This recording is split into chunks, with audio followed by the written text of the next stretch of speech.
Hi there and welcome to this Temple of Shred lesson on sweep arpeggios. In today's lesson, we're going to be going over 6-string sweeps as well as 5-string sweeps and the differences therein, as well as the basic 6 shapes. Now, in today's lesson, we've got a guitar that's in D standard. That's right, a whole step down, because it's just a lot of fun to shred on a D standard guitar. You can absolutely follow along if you're in any other tuning, because these shapes do pertain to every tuning that's kind of regular in terms of the fourths tuning, the traditional tuning. So feel free to join in, and yeah, let's begin. So sweep arpeggios are actually chords. Sorry to break it to you. They're made out of 3 different notes: a root, third, and fifth. Everything else is a repetition. And as soon as you change that repetition or add an extra interval in there, it gets really, really exciting, and it's like an immediate ear perk. Your audience is really listening in that moment. So we're gonna start off with a G minor shape, which is gonna be on our 12th fret up on the G string and not the A string anymore. And this is what that sounds like.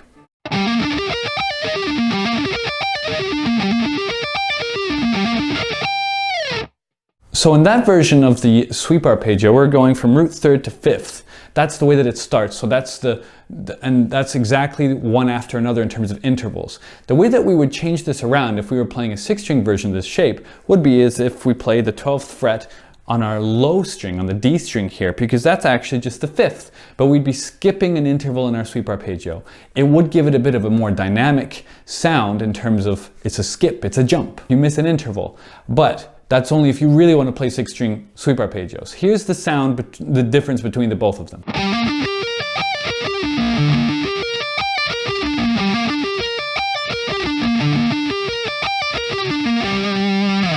So there's not a massive difference there, but the difference is apparent. That bass movement is just a little bit odd, perhaps. It kind of feels like you stumble down one stair, right? But it sounds good in its own right. Let's go through the 3rd and the 5th inversions of this. So, like I was saying earlier in the lesson, we've got 3 building blocks for chords or for sweep arpeggios.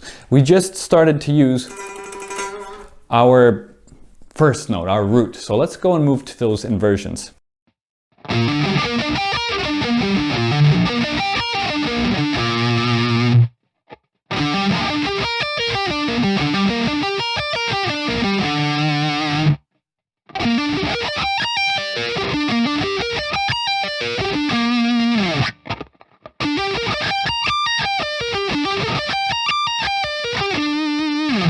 So as you can hear, up on the high 24th fret, it's a little bit of a challenge to make that sweep happen, but I thought I'd throw that in there for the sake of completion.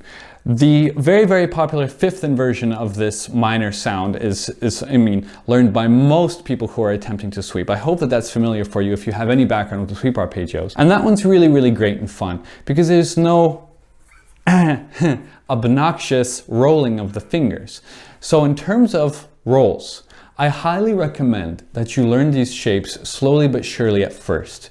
Once you get the shapes down, however, I think that the best way to practice sweeps is to actually play them and practice them fast, because they're not supposed to be played at a very mid or slow tempo, not really. Not unless it's so complex and has so many extra intervals that it needs to be slowed down just because you can't physically play that fast. So here's my suggestion. Once you learn these sweep arpeggios at whatever is a comfortable BPM in terms of the overall shape, bump it up by 40 BPM and see what happens to your hands. They're gonna panic and you're gonna make a ton of mistakes, but then back it off by 20 BPM and sit there for a few more minutes and practice that and see how that feels. Then again, go up by 30 BPM and again, see how many mistakes you make and then go back down by 20 BPM. This process should take about 15 to 20 minutes. And the thing is once you have the shape down, you really know exactly where your mistake is going to be. Whether you're picking too high, too hard, and too quickly up at the top because it's a bit more easy perhaps, or the rolling it by itself is problematic. That's where a lot of folks do need to really get their fingers disciplined. It's all about that rolling. So to move on to the major sweep arpeggio section now, let's start with our root, and we're going to use the same exact intervals, save for our third. Our third is now just a natural, good old-fashioned major 3.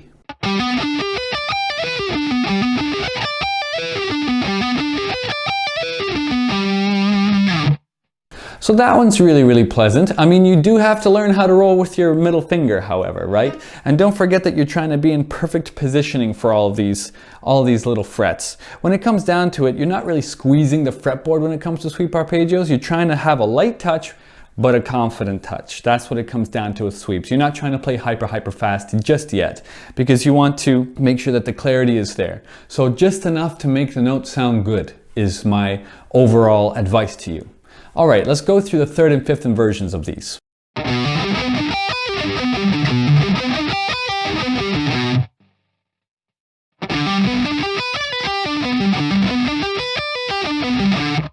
So that's pretty challenging when it comes to the overall stretching.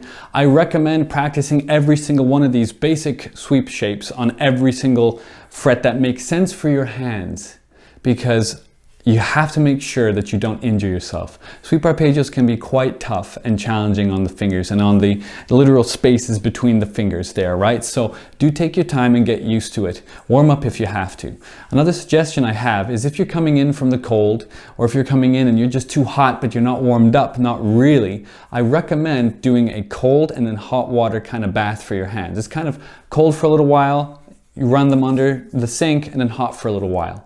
I know it's a bit of a waste of water, but you're going to be warmed up a lot more readily and a lot more quickly. And right before hitting the stage and having to do some complicated solos, it's a really good thing to do. That's my personal advice to you. Let's throw these shapes into a little exercise and let's see what happens here. I'm going to be using the key of, I believe it's F major, because we're in D standard, don't forget that. And we're gonna just run through some sweep arpeggios that correlate to the modes of F major. Here we go.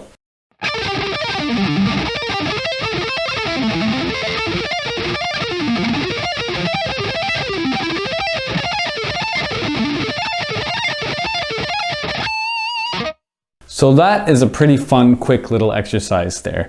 Now, we're gonna delve into a little bit of complex territory right before we end this lesson. We're gonna start adding some intervals into our sweep arpeggios to add some interest and to twist our ears.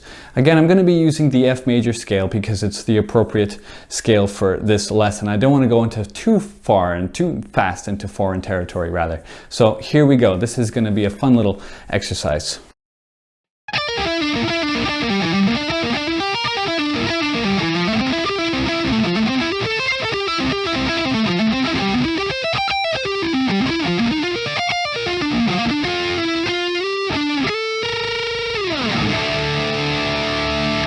So that's a pretty challenging exercise. Take your time, get through it, learn it, and don't be afraid to make mistakes. Again, to reiterate, you don't want to squeeze too hard. You want to make sure that your hand's moving, that your thumb isn't going over the fretboard. You want to make sure that you're reinforcing every single finger as best as you possibly can, because that's the best way to make sure that you don't get injured, that your tendons are all right, and you can sweep and shred basically for as long as you like. So I hope that you use this lesson as a resource. The sweep arpeggio shapes are never going to really change, and whenever you see a sweep that's a little bit bizarre, or maybe it seems a bit more complicated, just remember that you're only ever a couple of pivots away from being able to play it. The basic 6 sweep arpeggio shapes make it so that once you have these down, you can kind of play almost everything. It's just a matter of alliterating it in a fun and fantabulous kind of a way. So thank you for joining me in this lesson, and I'll catch you next time. Cheers.